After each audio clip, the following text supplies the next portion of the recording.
The importance of starting off your flying career with the right plane is as critical as it gets because, unlike cars, airplanes behave as differently as they look. Every airplane out there is seriously unique in its own way. Airplanes are not created equal, and this can be especially true for entry-level planes. Your first plane can make or break you as a low-time pilot. If you get into one that's too complex and not forgiving enough, you may be inclined to give up on flying altogether because it'll give you the impression that flying is too dangerous. However, a more forgiving, easier-to-fly airplane can give you the confidence you need to achieve your aviation dreams. So, what are the best entry-level planes to fly? Let's find out. For local flying and short cross-country flights and for a reasonable price, the best entry-level Piper is the PA-28-140, popularly known as the Cherokee 140. The Cherokee started off as a replacement for the Tri-Pacer. Designed to be simple to fly and maintain, the Cherokee is one of the best planes for low-tide pilots. Originally, the Cherokee was equipped with 150 and 160 horsepower engines and was called the Cherokee until 1963, when it became the Cherokee B. With the Cherokee B model, the buyer could choose a 150 horsepower engine, a 160 horsepower engine, or a 180 horsepower engine. For the 1965 model, it became the Cherokee C, with the same engine options as the Cherokee B. The aircraft got its Cherokee 140 moniker when Piper decided to promote the basic Cherokee as a trainer. Piper removed the rear seats and tweaked the prop, and, like Homing, tweaked the engine slightly to reduce the horsepower from 150 to 140 horsepower. The PA-28-140 came out in early 1964. In 1965, the horsepower was put back to 150, and it was offered with rear seats. About the only thing that remained was the name. For 1964 and most of 1965, buyers could purchase a Cherokee 140 with 140 horsepower and, thereafter, with only a 150 horsepower engine as an option. From 1964 through 1967, buyers could also get a Cherokee B or Cherokee C with their choice of 150, 160, or 180 horsepower engine.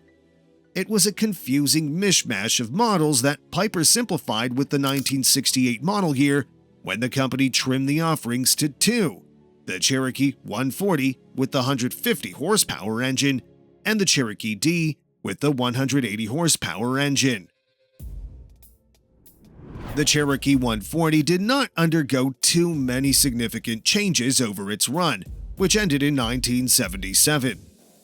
The most notable changes included going from push-pull engine controls to a throttle quadrant, a standard T configuration instrument panel, and moving the pitch trim from the overhead crank to the wheel on the floor next to the Johnson bar for the flaps.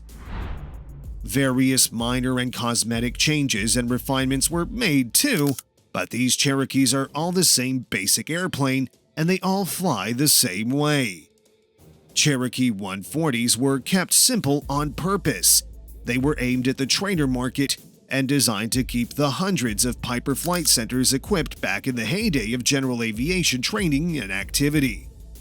The production run only ended when the Tomahawk was introduced as the new Piper trainer. Speaking of flight characteristics, Cherokees are very simple and straightforward to fly, land, and maintain. In smooth air, they can be trimmed to hold altitudes so well you'd think it was on autopilot. They handle well in a crosswind due to the low center of gravity and the wide stance of the landing gear, though the roll response is not stunning.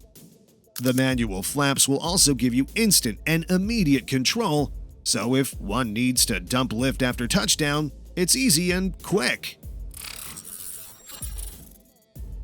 If you're looking for an entry-level VFR, very fun airplane for a 300-mile trip carrying a couple of passengers, don't look past the Cherokee 140. Today, a Cherokee 140 can be had for the price of a Tesla. Budget anything around $50,000 to $75,000 for one in good condition. There are some available for $40,000 or less, but I can't say what condition they're in. Maintenance is simple and annual inspections will not much exceed $1,500, even in an expensive part of the United States, provided the aircraft is maintained as it goes and flown regularly. The Cherokee is one of the cheapest planes to insure, even for low-time pilots. At 7 to 8 gallons per hour, fuel burn is reasonable, and you can get a supplemental type certificate for auto fuel if it's available in your area. Most Cherokee 140s will have a useful load of around 820 to 850 pounds, which means you can fill the tanks with 48 gallons of usable fuel and still put almost 600 pounds into the aircraft. That makes it a good 3-person aircraft, though there are some limitations on backseat legroom.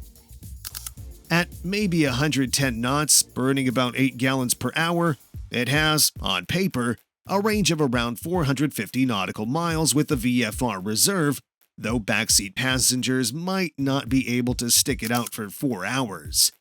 3 hours is a reasonable maximum for these planes, yet they're also an economical choice for local flights. For those who only need 2 seats, the Tomahawk is a very nice little plane and an excellent choice for an entry-level VFR aircraft. The poor Tomahawk got a bad rep as the tail structure needed some beefing up, and a few pilots got them into a spin that they couldn't get out of. Of all the planes Piper has made in the last 50 years, the Tomahawk is the most fun just to do touch and goes. It's a fun little airplane if you stay off soft strips. It would be a good choice to learn to fly in and to just bob around in. The visibility is unmatched with the bubble canopy, and the plane is logical and well laid out. The Tomahawk was designed as a trainer, so don't expect it to be a great traveling machine. The fuel economy is decent. This plane will cruise between 100 and 105 knots, burning 6 to 6.5 gallons per hour. There's nothing intrinsically wrong with the little Tomahawk, despite disparaging names like Tomahawk, typically uttered by pilots who've never flown one. The Cherokee 140 and the Tomahawk are 2 excellent starter aircraft for VFR or light IFR if properly equipped. The 140 has more capability and is more expensive to buy and operate than the Tomahawk. There are also a lot more of them out there, and for that reason, I'll recommend you go for the Cherokee 140 over the fun little Tomahawk, which is somewhat rarer to find in the market. Both of these airplanes are great entry-level choices for first-time buyers looking for an economical plane for fun local flying and short trips. Diamond's DA-40 is one of the more desirable piston singles around. It works as a trainer, moves right along for traveling, and for those who might eventually step up to a Diamond twin, the DA-40 systems are a good primer. With excellent visibility from its bubble canopy, the DA-40 is a favorite among pilots. This airplane is light and easy to control. Since it's essentially a powered glider, if the engine did fail, its rate of descent would be lower than the SR-22 with its parachute deployed. With cruise speeds of up to 150 knots, the DA-40 blows away its direct competitors, mainly the Cessna 172 and the Piper Archer, both entry-level 4-placers. Only the Tiger comes close in older designs, although the Cirrus SR-20, also entry-level, is faster by about 12 knots or so on 20 more horsepower. With its long wind and relatively high aspect ratio reflecting its sailplane heritage, the DA-40 is a terrific climber, even when loaded. Moreover, it leads the league in short field capability, easily hopping off the runway in 1,200 feet or less with a heavy load. At about 2,600 pounds gross, the DA-40 is light. At 14 pounds per horsepower, its power loading puts it in the middle of its class. The SR-20 has a power loading of 15.25 pounds per horsepower, while the 172 is lower at 13.6 pounds per horsepower. Nonetheless, any competent pilot should be able to comfortably fly the DA-40 out of 2,000-foot runways at reasonable density altitudes.